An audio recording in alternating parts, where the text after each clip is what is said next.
কৰ্মব্যস্ততাৰ বাবে আপোন ঘৰখন এৰি থাকিবলগীয়া হলেও হেপাহৰ বিহুটি এৰিব নোৱাৰে অসমীয়াই। নয়ডাৰ আছামিজ পিপলছ ৱেলফেয়াৰ এছ'চিয়েশ্যনৰ উদ্যোগত ভোগালীৰ আনন্দ ললে প্ৰবাসী অসমীয়াই। দিনজোৰা কাৰ্যসূচীৰ পাছতেই সন্ধিয়া স্থানীয় শিল্পীৰ দ্বাৰা অনুষ্ঠিত হয় সাংস্কৃতিক অনুষ্ঠান। আৰু দিল্লীৰ পৰা আমাক কিছু পৰিৱেশ দেখুৱাব সাংবাদিক প্ৰাঞ্জল প্ৰতিম দাসে।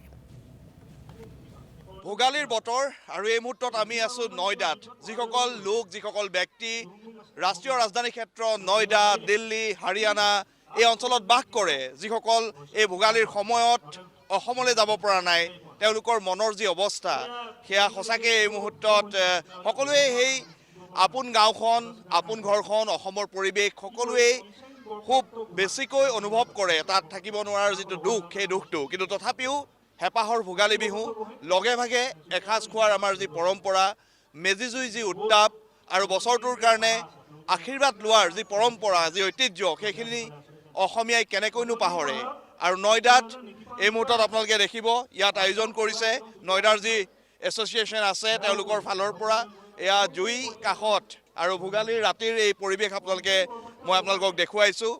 এক বৰ্ণাঢ্য আয়োজন, প্ৰায় ৩-৪ শতাধিক ইয়াত ব্যক্তি ৰাইজ আহি উপস্থিত হৈছেহি। আজি লগে ভাগে আহি ইয়াত তেওঁলোকে এসাঁজ খোৱাৰ কাৰণে, সকলোৱে ভোগালীৰ যি আনন্দ সেই আনন্দ উদযাপন কৰিবৰ কাৰণে। মই সভাপতি ভূপেন শৰ্মা ডাঙৰীয়া আছে, মই তেখেতৰ ওচৰলৈ আহিছোঁ। এটা খুব সুন্দৰ আয়োজন আপোনালোকৰ, আৰু এইবাৰ কি বিশেষভাৱে আপোনালোকে আয়োজন কৰিছে?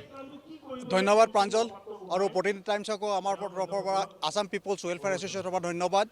আজি আমি ভোগালী অনুষ্ঠান আয়োজন কৰিছোঁ আছাম পিপলছ ৱেলফেয়াৰ এছ'চিয়েশ্যন সংগঠনটোৰ জৰিয়তে। ইয়াত যিসকল অসমৰ পৰা আহি মানুহ ব্যৱসায় বা চাকৰি সূত্ৰে থাকিবলৈ লৈছে গ্ৰেটাৰ নয়ডা, গাজিয়াবাদত, তেখেতসকলৰ এইটো আমাৰ অনুষ্ঠান। আমি যোৱা 10 বছৰ ধৰি বহাগ বিহু ভোগালী অনুষ্ঠান কৰি আহিছোঁ। এইবাৰো আমি ভোগালী অনুষ্ঠান 12 তাৰিখে কৰিছোঁ। উৰুকাৰ আগতে কৰিব লগা হৈছে কিয়নো আমাৰ আটাইবিলাক ব্যস্ত প্ৰফেশ্যনেল, গতিকে আমি শনিবাৰ বা দেওবাৰটোৰ সুবিধা ল'ব লগা হয়। আমি ভোগালীৰ আয়োজনত কৃপণালী কৰা নাই। আমি ভোগালীৰ যিটো আমাৰ অসমৰ পৰম্পৰা, সেই সূত্ৰে খোৱা বোৱাৰ ক্ষেত্ৰত আমি যথেষ্ট গুৰুত্ব দিছোঁ। ৰাতিপুৱা আমি পৰম্পৰাগত কিছুমান খেল ধূল কৰিলোঁ। তাৰ ৰাতিপুৱা আমাৰ যথেষ্ট আহিছিল, কিন্তু মেইন অনুষ্ঠানটো উৰুকাৰ লগত সম্প্ৰীতি ৰাখি আমি এখন সাংস্কৃতিক সন্ধিয়াৰো আয়োজন কৰিছোঁ। খোৱা বোৱাও আছে। আমাৰ অসমৰ যিখিনি সুস্বাদু ব্যঞ্জন আছে, গোটেইখিনি সুস্বাদু ব্যঞ্জন ইয়াত আয়োজন কৰা হৈছে।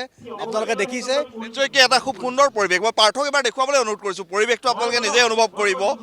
অসমৰ পৰা বাহিৰত, কিন্তু তথাপিও অসম গুণখনা অসমৰ এক পৰিৱেশ ইয়াত পৰিলক্ষিত হৈছে। আৰু নয়ডাৰ আছামিজ পিপল ৱেলফেয়াৰ এছ'চিয়েশ্যন তেওঁলোকে ইয়াত চেষ্টা কৰিছে যাতে আমাৰ যি পৰম্পৰা ঐতিহ্য সেয়া ৰাখিব পাৰে। মই আপোনাৰ ওচৰলৈ আহিছোঁ আৰু এটা খুব সুন্দৰ আয়োজন আপোনালোকে কৰিছে। ইয়াৰ পৰা অসমবাসী ৰাইজক কি ক'ব বিচাৰে? নমস্কাৰ অসমবাসী ৰাইজ। আমি বাহিৰত বহু বছৰৰ পৰা আছোঁ, প্ৰায় 25 বছৰ হ'ল বাহিৰত থকা। আৰু এই নৰ্থ ইষ্টৰ আমাৰ যিখিনি মানুহ আছে, অকল অসম বুলিয়ে নকওঁ, নৰ্থ ইষ্টৰ গোটেইখিনি মানুহক আমি নয়ডা আৰু এক্সটেনশ্যন যিখিনি আছে আমাৰ নয়ডাৰ ওচৰে পাঁজৰে গোটেইখিনি আমি মিলিছোঁ ইয়াত আহি। প্ৰায় 600মান ফেমিলি আমি আছোঁ ইয়াতে। প্ৰায় ৰাতিপুৱাৰ পৰা সেই যেনেকৈ আমাৰ প্ৰেচিডেণ্ট ভূপেনে ক'লে এইমাত্ৰ যে আমি ইয়াতে হেৰিখিনি কৰিছোঁ, আয়োজন কৰিছোঁ। বেছি সময় নলওঁ। ঠিক আছে, থেংক ইউ। পৰিৱেশটো দেখুৱাইছোঁ, জুই পৰিৱেশ আপোনালোকে ইতিমধ্যে দেখিছে। মেজি জুই জ্বলোৱা হৈছে আৰু মই অকণমান আগলৈ যাম। ইয়াত আপোনালোকে দেখিব সাংস্কৃতিক সন্ধিয়াৰ ইয়াত আয়োজন কৰা হৈছে। বিভিন্ন শিল্পীসকল, ইয়াৰ স্থানীয় যিসকল শিল্পী আছে তেওঁলোকে পৰিৱেশন কৰিছে, যিসকল ৰাইজ আছে তেওঁলোক আহিছে, সকলোৱে সহযোগ কৰিছে। আৰু কণমানি এয়া আপোনালোকে দেখা পাব, তেওঁলোকে ইয়ালৈ সপৰিয়ালে সকলো লোক আহিছে আৰু লগে ভাগে এসাঁজ খোৱাৰ ভোগালীৰ যি পৰম্পৰা, সেই পৰম্পৰা সকলোৱে ইয়াত ৰাখিছে। আৰু বতৰো খুব ঠাণ্ডা, কিন্তু তথাপিও সকলো ৰাইজেই সহায় সহযোগ কৰিছে। আৰু আপোনালোকে পৰিৱেশটো চাওক, ইয়াত কিবা ষ্টলসমূহ দিয়া হৈছে। কাৰোবাক পিঠা পনাৰ যদি ইয়াতে কিনিব বিচাৰে তেওঁলোকে কিনিব পাৰে।